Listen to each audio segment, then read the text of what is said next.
ప్రార్థన చేసుకుందాం. మహోన్నతుడా, జీవాధిపతి, నీకు వేలాది స్తుతులు స్తోత్రములు చెల్లిస్తున్నాం స్వామి. అయా తండ్రి, ఈ వాక్యమును నాయన వింటున్న వారందరినీ నాయన మీరు జ్ఞాపకం చేసుకోండి. అయా తండ్రి, వారి హృదయంలో అయా సమాధానమును నెమ్మదిని నాయన మీరు కలగచేయమని అయా తండ్రి నాయన అయా మాట్లాడుతున్నది నాయన అయా నేను కాదు, అయా మీరు మాట్లాడండి. అయా తండ్రి, మీరే సహాయం దయచేయమని యేసుక్రీస్తు అతి పరిశుద్ధ నామమున అడిగి వేడుకొని పొందుకుని ఉన్నాము తండ్రి. ఆమేన్. మొదటగా దేవుని నామానికి వందనాలండి. ఈ ప్రసారంను వీక్షిస్తున్న మీ అందరికీ కూడా నా హృదయపూర్వక వందనాలు తెలియచేస్తున్నాను. ఈరోజు దేవుడు మనకిచ్చిన అంశము దప్పిగొనుచున్నావా. దేవుడు మిమ్మల్ని అందరినీ అడుగుతున్నాడు, నువ్వు దప్పిగొనుచున్నావా అని. మనము వాక్య ధ్యానం కోసము ఆదికాండము 16వ అధ్యాయం చూసినట్లయితే దీంట్లో 2 రకాలు మనం చూడొచ్చండి. మొదటగా ఆత్మీయమైన దాహము, రెండవది శరీరరీత్యా దాహము. 2 రకాలు. మనము మొదటగా ఏం చూస్తామంటే శరీరరీత్యా దాహం గురించి మనం చూద్దాము. ఆదికాండము 16వ అధ్యాయం మనం చూసినట్లయితే అక్కడ అబ్రహాముకి ఆయన భార్య అయిన శారాకి ఆమె దాసి అయిన హాగర్కి వీళ్ళ ముగ్గురిని గురించి మనం చూసినట్లయితే అక్కడ శారా అబ్రహాంతో చెప్పిద్ది, గర్భఫలము మనకు లేదు, మనకు సంతానం లేదు, కాబట్టి నీవు నా దాసి అయిన హాగర్తో వెళ్ళినప్పుడు ఆమె మన కొరకు ఒక కుమారుణ్ణి మనకి ఇస్తుంది కానీ అని చెప్పి ఆమె భర్తకి సలహా ఇవ్వటం అనేది అక్కడ జరిగిద్ది. జరిగినప్పుడు ఏం చేస్తాడు అబ్రహాము, తన భార్య మాటని ఇది చేసుకొని హాగర్తో వెళ్ళినప్పుడు హాగరు గర్భవతి అయ్యిద్ది. గర్భవతి అయ్యి తన కొరకు ఆమె కుమారుణ్ణి కనిద్ది. అప్పుడు మనం చూసినట్లయితే ఇక్కడ వాక్య ధ్యానంలో శారాయి తన దాసి అయిన హాగరు ఐగుప్తురాల్ని తీసుకొని తన పెనిమిటి అయిన అబ్రహామునకు భార్యగా ఉండినట్లు అతనికి ఇచ్చినప్పుడు ఏమైంది, హాగరుతో పోయినప్పుడు ఆమె గర్భవతి అయింది. ఆమె గర్భవతి అయినప్పుడు హాగర్కి ఇంకా శారా మీద ఏంటి తక్కువ స్వభావం, అంటే ఆమెను చులకనగా చూడటం ప్రారంభించింది. ఇక్కడ బైబిల్లో మనం చూసినట్లయితే అది తను గర్భవతి అయింది తెలుసుకున్నప్పుడు దాని యజమానురాలు దాని దృష్టికి నీచమైనది ఆయను. అప్పుడు శారాయి బాధపడుతుంది, నా ఉసురు నీకు తగులును గాక అని హాగర్తో చెప్తుంది. ఇప్పుడు తప్పు చేసింది ఎవరంటే ఇక్కడ ఎవరు తప్పు చేయలేదు. ఇప్పుడు ముగ్గురికి దేవుడు సమానంగా, అంటే ముగ్గురిని దేవుడు ప్రేమిస్తున్నాడు. దేవుడు అందరినీ ప్రేమిస్తున్నాడు కదండి. ఇప్పుడు శారాకి, అబ్రహాముకి, హాగర్కి ముగ్గురు ఇక్కడ మనం చూసినట్లయితే దేవుడిని నమ్ముకున్న వాళ్ళే ముగ్గురు కూడా. ఇక్కడ ఏమైంది, హాగర్ని అబ్రహాముకి ఇవ్వటం వలన శారా నా ఉసురు నీకు కలుగును గాక. ఎవరికి అక్కడ తక్కువ చేయబడ్డారంటే శారా తక్కువ చేయబడింది. కానీ దేవుడు ముందుగానే వాగ్దానం చేశాడు, నీకు కుమారుడు కలుగుతాడు అని చెప్పి ఆయనే వాగ్దాన పూర్ణుడు అని చెప్పి నా వారసుడుగా నీ వారసుడిగా ఆయన పిలువబడతాడని చెప్పి చెప్పటం అక్కడ జరుగుతుంది. అక్కడ ఏమైంది, గర్భవతి అయినప్పుడు ఆవిడ నీచమైనదిగా చూడటం ప్రారంభించింది. అప్పుడు ఏం చేసింది, అబ్రహాంకి వెళ్ళి ఆమెని పంపించేసేయి, ఆమె ఉండటం నాకు ఇష్టం లేదని చెప్పి మళ్ళీ ఈ అబ్రహాము శారా ఇద్దరు కలిసి మాట్లాడుకుంటాం అక్కడ జరిగిద్ది. అందుకు అబ్రహాము, ఇదిగో నీ దాసి నీ చేతిలో ఉన్నది, నీ మనసుకు వచ్చినట్లు దాన్ని చేయమని శారాతో చెప్తాడు.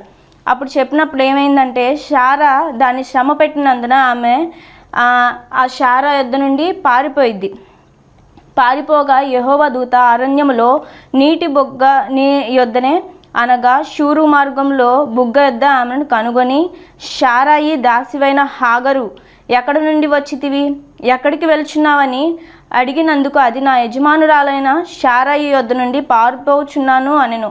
ఎందుకండి ఆమె కల. ఇప్పుడు హాగరు ఏం చేసింది, శారా చెప్పిన మాట వినింది, తన యజమానురాలు చెప్పిన మాట చేసింది. అక్కడ ఆమె చేసింది కరెక్టే కదా, ఆమె చేసిన దాంట్లో ఏమైనా తప్పు ఉందా? కానీ ఆమె హృదయంలో ఏం చేసింది, ఆమె యజమానురాల్ని నీచంగా చూసింది. చూడటం వల్ల ఏం చేసింది, అక్కడి నుంచి ఆమెని పంపించేసినప్పుడు ఏం చేసింది, హాగరు పారిపోయి ఆమె శ్రమ పెట్టినందున ఆమె చాలా ఇంకా ఎక్కువగా ఆమెని బాగా ప్రెజర్ చేసి ఆమెని పంపించేయడం వల్ల ఆమె అక్కడి నుంచి వెళ్ళిపోయింది. ఆమె పరిస్థితుల నుంచి తట్టుకోలేక ఆ పరిస్థితి నుంచి తప్పించుకోవటానికి ఎటు దారి లేక ఆమె పారిపోయింది ఒక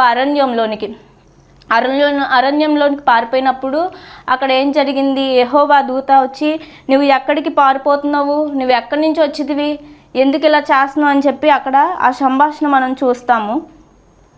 నువ్వు ఎక్కడి నుంచి వచ్చావో మళ్ళా తిరిగి అక్కడికే వెళ్ళి మౌనంగా ఉండు అని ఆ దూత చెప్పిద్ది. నువ్వు నీ యజమానురాల దగ్గరికే వెళ్ళి నువ్వు మౌనంగా ఉండు, అప్పుడు నీకు అంతా మంచి జరిగిద్దని చెప్పి ఆ దూత బలపరిచి ధైర్యం చెప్పి మరలా తిరిగి పంపించినప్పుడు ఏం చేస్తారు, అక్కడ కుమారుని కనిద్ది. యెహోవా నీ మొరను వినను, నీవు గర్భవతి అయి ఉన్నావు, నీవు కుమారుని కని అతనికి ఇష్మాయేలు అను పేరు పెట్టదువు. నీవు గర్భవతితో ఉన్నావు కదా, కాబట్టి నువ్వు వెళ్ళి మరలా తిరిగి వెళ్ళి అక్కడే ఉండు. దేవుడు ఏం చేస్తాడు, నీ మొరను విని నీకు కుమారుని అనుగ్రహిస్తాడు. ఆ కుమారుడికి నువ్వు పేరు పెట్టి ఇలాగ ఇష్మాయేలను పేరు పెట్టదువు అని చెప్తుంది. అలా చెప్పినప్పుడు ఏం చేస్తుంది, హాగర్ మరలా తిరిగి వెళ్తుంది. అక్కడికి వెళ్ళి వారి మధ్యన మళ్ళీ నివాసం ఉంటుంది. ఈ రకంగా మనం చూస్తాము.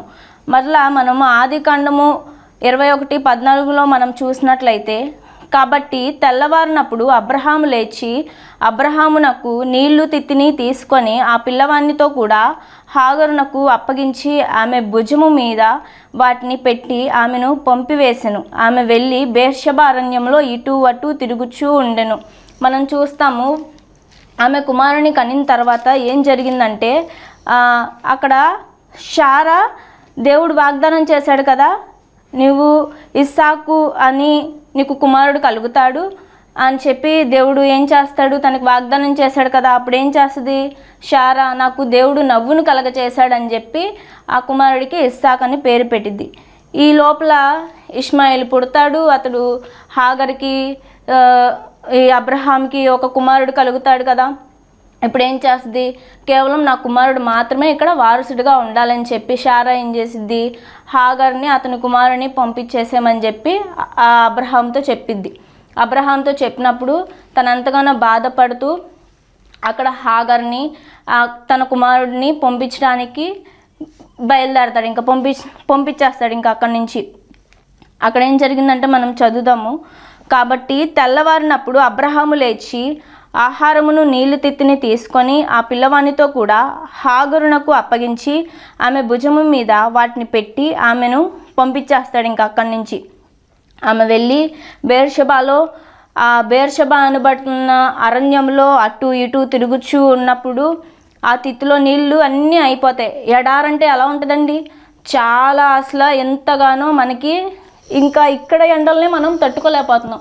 ఇక్కడ ఎక్కువగా వేసవి కాలంలో కొంచెం ఎండలు ఎక్కువైతేనే మనం తట్టుకోలేకపోతున్నాం. అలాంటిది అరణ్యంలో ఆమె ఎలా ఉంటుంది, తన కుమారుడిని తీసుకొని, చిన్న కుమారుడు కదా మరి అక్కడి నుంచి పంపించేశాడు, నీళ్ళ తిత్తిని ఇచ్చి పంపించేశాడు. మరి ఇప్పుడు అక్కడ నీళ్ళు కూడా ఆమె దగ్గర అయిపోయినాయి. ఒక పక్కన పిల్లోడేమో ఏడుస్తూ ఉంటాడు, తను ఏమో ఎండలో అటు ఇటు తిరగలేక ఆ పిల్లవాడితో ఉండలేక చాలా బాధపడుతూ ఇంకా ఆమెకి ఏం చేయాలో అర్థం కాని ఆ పరిస్థితుల్లో ఏం చేసింది, ఆ పిల్లవాడిని అక్కడ పెట్టేసి కొంచెం దూరం వెళ్ళి ఆమె చాలా బాధపడుతూ ఆ పిల్లోడికి ఎదురుగా కూర్చొని ఎలుగెత్తి ఏడ్చిద్ది. ఎలా గట్టిగా బాగా ఏడ్చిద్ది. ఏడవటం వలన అప్పుడు దేవుడు ఆ చిన్నవాడిని మొరను విని అప్పుడు దేవుని దూత ఆకాశం నుండి హాగరును పిలిచి, హాగరు నీకేమీ వచ్చింది, నువ్వెందుకు ఇలా ఏడుస్తున్నావు, భయపడమాక అని చెప్పి ఆమెతో మాట్లాడతాడు. ఆ చిన్నవాడు ఉన్న చోటు దేవుడు వాని స్వరము విని ఉన్నాడు, కాబట్టి నువ్వు భయపడాల్సినటువంటి అవసరం లేదు అని చెప్పి మాట్లాడతాడు హాగర్తో. నీవు లేచి ఆ చిన్నవాడిని లేవనెత్తి నీ చేత పట్టుకొనుము, వాణ్ణి గొప్ప జనముగా చేసేదనని ఆమెతో చెప్తాడు. ఆమె దప్పికని అక్కడ దేవుడు తీర్చాడు. ప్రైజ్ ద లార్డ్, హల్లెలూయా. ఇక్కడ మనం చూస్తే క్లియర్గా ఉంటుంది. ఆమె అట్లాంటి శరీరరీత్యా దాహం అలాంటిది మనము చూసినట్లయితే మనకి ఎంతగానో మనకి ఇప్పుడున్న పరిస్థితుల్లో కూడా మనం చూస్తాము. ఇప్పుడు వస్తుంది సమ్మర్ సీజన్ కాబట్టి నీవు దప్పికొంచున్నావా అంటే అందరు ఏమనుకుంటారు, దప్పికొంచున్నాను, ఎవరైనా దప్పికొంటారు కదా వేసవి కాలంలో అనుకుంటారు. కానీ శరీర రీత్యా దాహము ఇది కాదండి. మనకి ప్రతికూలమైన పరిస్థితుల్లో కూడా దేవుడు మన మొరని విని దాని యొక్క అవసరతని మనకి దానికి ఇది చేస్తాడు. అలాగే ఆత్మీయమైన దప్పికని మనం చూస్తాము.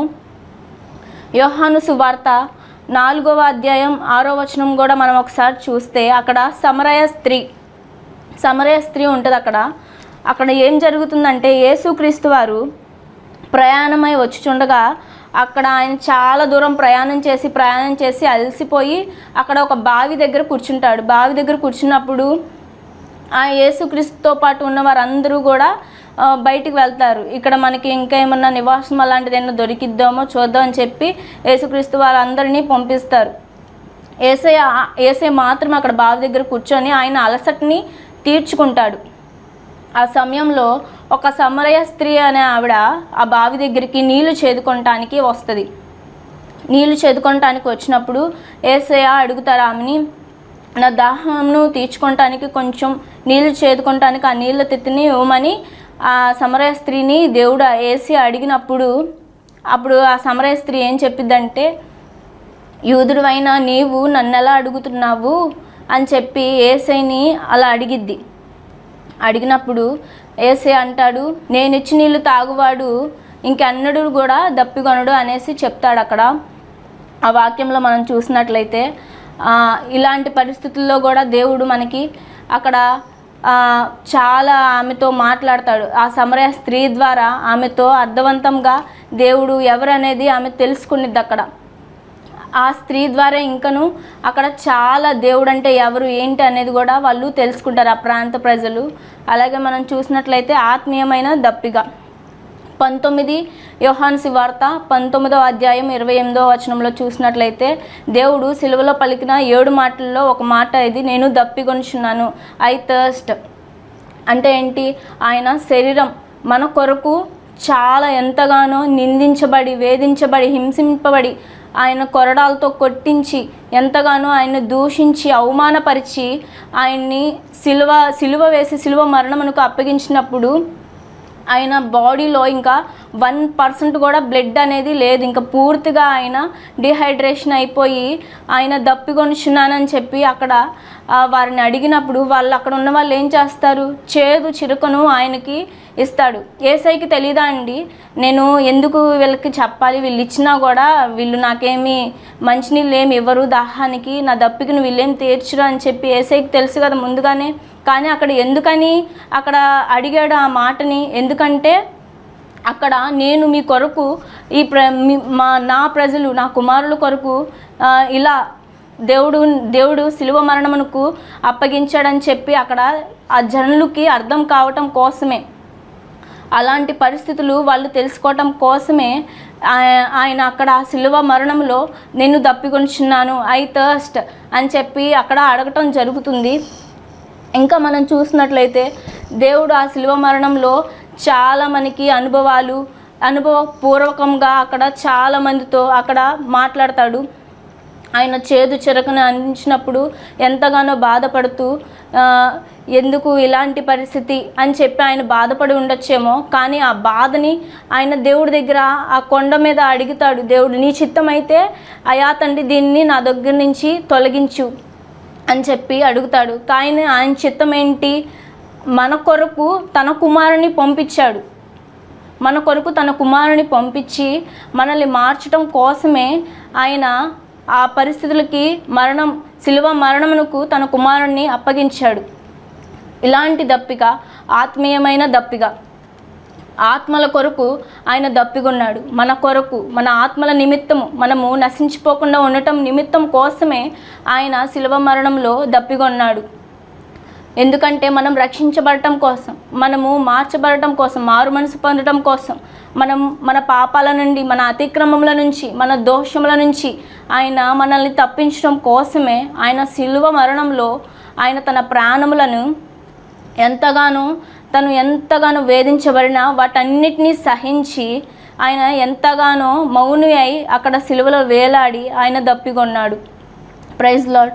ఇంకా మనం చూస్తే ఈ రోజుల్లో దేవుణ్ణి నమ్ముకొని ఎంతోమంది ఉంటారు, కొంచెం దేవుడి వైపు, కొంచెం లోకం వైపు. అలా ఉండకూడదండి ఎంత మాత్రము. ఈ రోజుల్లో దేవుడు మనందరితో మాట్లాడుతున్న విషయం అయితే ఏంటంటే, నువ్వు నమ్ము, దేవుణ్ణి నమ్ము, భయపడకు. ఎలాంటి ప్రతికూలమైన పరిస్థితులు ఆయనను దేవుడు నిన్ను తప్పిస్తాడు. ఆయన నీ దాహంను తీరుస్తాడు.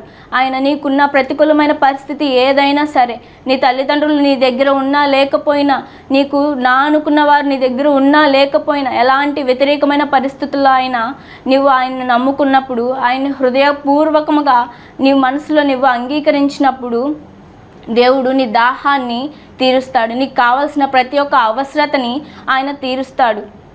ప్రైజ్ లార్డ్, హల్లెలూయా. ఇంకా మనం చూస్తే కొంతమంది లోకంలో చాలా ఉంటారని, చాలామంది పాస్టర్లే ఉంటారేమో, చాలా వ్యతిరేకంగా ఒక పక్క మంచిగా ఉంటారు, ఇంకో పక్క చెడుగా చెప్పుడు మాటలకి స్థానం ఇస్తూ ఉంటారు. అలాంటి వారి కొరకు దేవుడు మాట్లాడుతున్నారేమో, దేవుడు నీ స్వభావమును మార్చుకోమని చెప్తున్నాడేమో. ఆయన తన స్వభావమును మనకి ఇచ్చి ఉన్నాడు. అంటే ఆయన పోలికలో మనల్ని నిర్మించుకున్నాడు. ఆయన ప్రణాళిక మనలో సిద్ధించాలి. ఆయన చిత్తము మనలో నెరవేర్చబడాలి. ఇదంతా ఎప్పుడు జరిగిద్దంటే మనల్ని మనము దేవుని చేతికి మనస్ఫూర్తిగా ఆయన చేతులకి అప్పగించుకున్నప్పుడు ఇలాంటివన్నీ మనం చూస్తాము. మనకి ఎలాంటి వాటిల్లో అన్న విజయం రావాలంటే దేవుని నమ్ముకున్నప్పుడే, భయపడకుండా. ఇప్పుడు అక్కడ హాగర్ ఏం చేసింది? తనకి ఎంత వ్యతిరేకమైన పరిస్థితుల్లో అయినా, ఆమె అరణ్యంలో ఉన్నా సరే, ఆమె ఒంటరిగా ఉన్న తన కుమారుని తీసుకొని ఎటువంటి పరిస్థితి ఆమెకి ఎదురైనా సరే, వ్యతిరేకమైన పరిస్థితుల్లో ఆమె ఉన్నా సరే, ఆమె ఏం చేసింది? ఆ కుమారుని పక్కన పెట్టి ఆ బాధను చూడలేక కొంచెం దూరం వెళ్ళి ఆ పిల్లవాడికి ఎదురుగా కూర్చొని ఎలుగెత్తి ఏడ్చిందంట. అప్పుడు ఏం చేశాడు దేవుడు? ఆమె మొరని విని ఆ చిన్న పిల్లవాడు ఏడుస్తున్న ఆ ప్రదేశంలో దేవుడు ఆ మొరని విన్నాడని చెప్తున్నాడు. ఎందుకంటే దేవుడు మనల్ని ప్రేమించటం మనం నేర్చుకోవాలి. ఆయన ప్రేమ మనలో ఉండాలి. ఆయన మనస్తత్వము మనలో ఉండాలి. ఆయన స్వభావం మనలో రావాలి. అలా వచ్చినప్పుడు మనము మారుమనసు పొంది దేవునిలో జీవిస్తాం. ఎలాంటి పరిస్థితుల్లో అయినా, ఎలాంటి వ్యతిరేకమైన పరిస్థితులు గుండా మనం వెళ్ళినా సరే, దేవుడు మనల్ని తప్పించి నడిపిస్తాడు. హల్లెలూయా. ఈ వాక్యము దేవుడు దీవించును గాక. ప్రార్థన చేసుకుందాం. మహోన్నతుడా, జీవాధిపతి, నీకు వేలాది స్తుతులు స్తోత్రములు చెల్లిస్తున్నాము స్వామి. అయా తండ్రి నాయన, అయా తండ్రి ఈ రోజు నాయన, అయా తండ్రి మాట్లాడిన మాటలని నాయన మీరు దీవించండి. అయా తండ్రి, అయా మీరు మాట్లాడారు. అయా తండ్రి నాయన, మీరు అడుగుతున్నారు దప్పిగొనుచున్నావా అని. అయా తండ్రి నాయన, మా దప్పిగని నాయన మీరు తీర్చండి స్వామి. నీకు స్తోత్రాలు చెల్లిస్తున్నాము. అయా తండ్రి నాయన, ఎవరెవరు ఎలాంటి పరిస్థితుల్లో ఉన్నారో, అయా తండ్రి ఎవరెవరు ఎలాంటి వ్యతిరేకమైన పరిస్థితుల గుండా వెళ్తున్నారో, అయా తండ్రి నాయన వారందరినీ నాయన మీరు జ్ఞాపకం చేసుకోనండి యేసయ్య. అయా తండ్రి వారికి ఉన్న ప్రతికూలమైన పరిస్థితులన్నింటినీ నాయన మీరు మార్చండి. అయా వారి దాహమును నాయన మీరు తీర్చండి యేసయ్య. అయా తండ్రి నాయన, మా కొరకు నాయన మీరు సిలువలో దప్పిగొన్నారు. అయా తండ్రి నాయన, మా అపరాధముల కోసం నాయన, అయా తండ్రి నాయన మమ్మల్ని పవిత్రులుగా నాయన చేయటం కొరకు నాయన మీరు దప్పిగొన్నారు. అందుని బట్టి నీకు స్తోత్రాలు చెల్లిస్తున్నాము. అయా తండ్రి నాయన, పవిత్రమైన వారముగా అయా తండ్రి మేము నడుచుకోవటానికి సహాయం దయచేయమని యేసుక్రీస్తు అతి పరిశుద్ధ నామమున అడిగి వేడుకొని పొందుకొని ఉన్నాం తండ్రి. ఆమేన్.